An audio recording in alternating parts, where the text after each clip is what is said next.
by 3 different men. He would give me sweets so that I wouldn't tell my parents. He was a family member. Choke me up against the wall, slap me and hit me. I love you, you're my favorite cousin, and he'd kiss me and he'd touch me all over. She went and told them, and I did not like the way they reacted to it. We're not lying about it. We just want to be believed. We just want to be heard.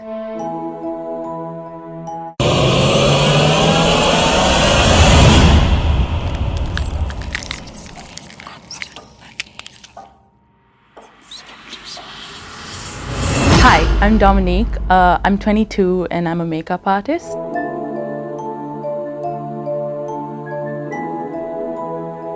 I was sexually abused by 3 different men from the ages of 6 to around 13. The first time, I was 6. He was a family friend. He had children of his own, so my parents obviously assumed he was safe to be around me and my sister. And that continued for 2 years. He would touch me and stuff. The second time it happened, I was 8. That also continued for around 2.5 years. He was our cab driver. He would take us to school back and forth to and from school. He would give me sweets so that I wouldn't tell my parents. I never, internally, I did not enjoy anything was happening to me, but at the same time, I didn't speak out against it because of the sweets. And the third time, it started when I was 11, and he was a family member, and he abused me for around 3 years. I think the one with my family member was the worst. He threatened me saying that he would kill me, and which is why I never actually came out and told anyone about it. I mean, looking at it now, he wouldn't have actually killed me, but when you're young, you kind of think that they are going to do it. And my cousin was pretty scary.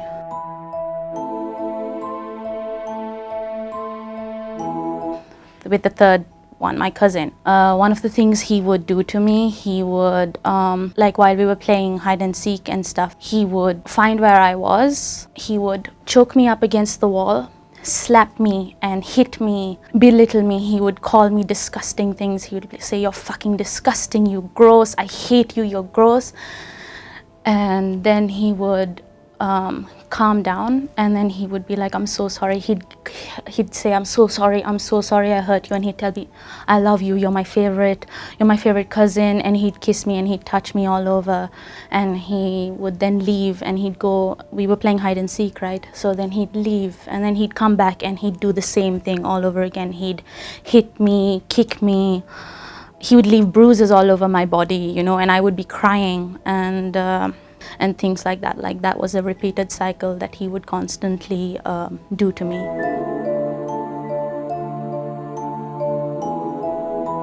Definitely affected my childhood. I was extremely paranoid of men, just men in general. I would go into panic attacks. My vision would get cloudy. I would start shaking. If I was in a room with just men alone, even if I knew the man or he was trustworthy, I would just get really anxious being around men, and now it's gotten better, but back then it was really difficult to deal with.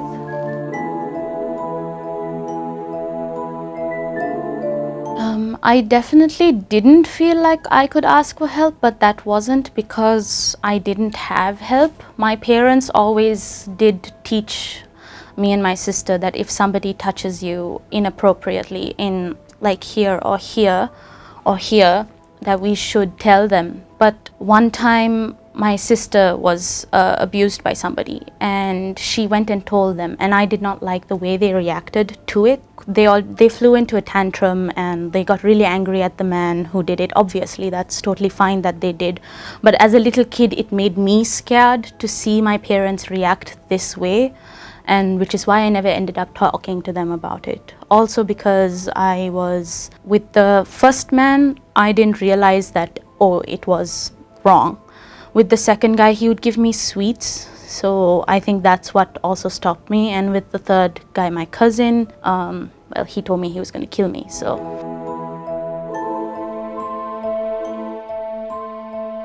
They don't affect me as much as they did. The PTSD has slowly worn away, and a lot of it was to do with forgiving myself for what happened, because as As a society, we have been taught to kind of like blame ourselves for what happened, and a lot of it was forgiving myself for what happened, and it doesn't affect me as much anymore. Like, I can be in a room filled with men and I don't get scared anymore.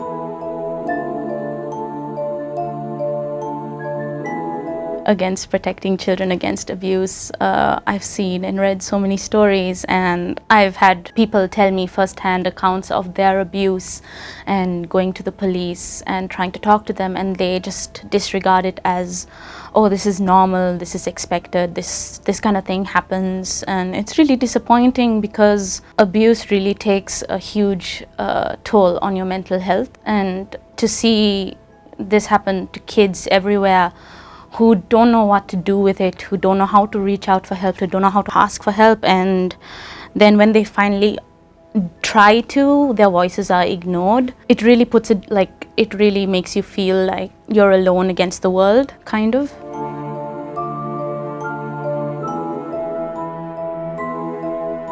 Justice, where there's the police and the law actually put these people away so that they don't do any harm. Because once a person, there's no turning a sexual abuser. If they're going to abuse somebody once, they're likely going to do it again. All these abusers who are out on the street, who haven't been caught, because there is no ramifications for what they're doing, they think they're free from the law, you know, and they just keep perpetrating and doing it all over again to other women and children or men. And it's just a vicious cycle, because it's really disheartening to see that there is nothing for victims to do, you know, or if there is, court cases get dragged out for years, and it's extremely traumatizing to relive your experience over and over again.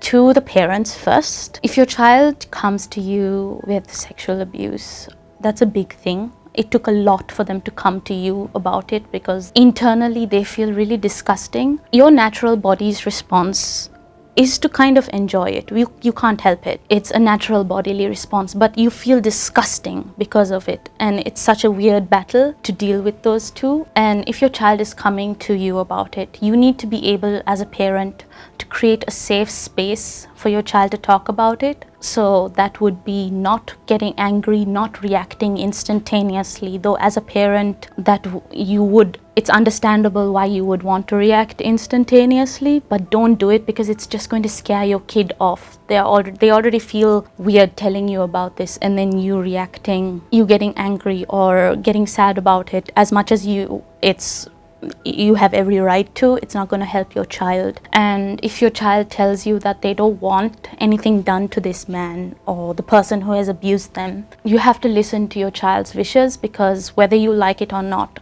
that you are creating a bond with your child that is trust. Your child is trusting you not to do anything, and so you have to not break their trust and listen to them.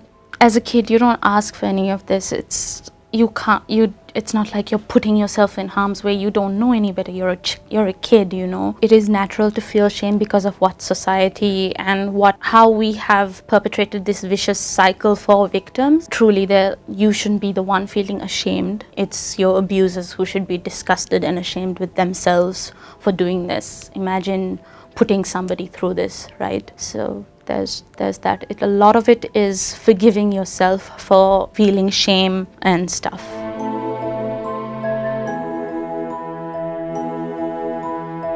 It takes a lot for a victim to come out and talk about their story. It's really difficult, you know, and then most of the time, a good 99% of the time, no one is going to lie about it, because it's so difficult to talk about it. We know that we are going to be judged for it, or we are going to be viewed as gross or tainted or something of the other. If we're telling you anything, we're not doing it, we're not lying about it. We just want to be believed. We just want to be heard. You know, why would we lie about it?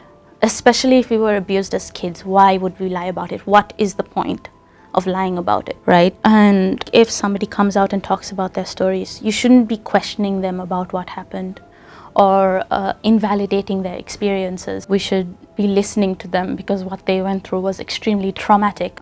They don't call sexual abuse survivors for no reason. We are survivors because it was extremely difficult to go through and we still made it out. So no one is doing this for attention. Just believe victims. If we start to believe victims, that's when it'll be easier to break this cycle of shame that society and victims have perpetrated on themselves. Just say no.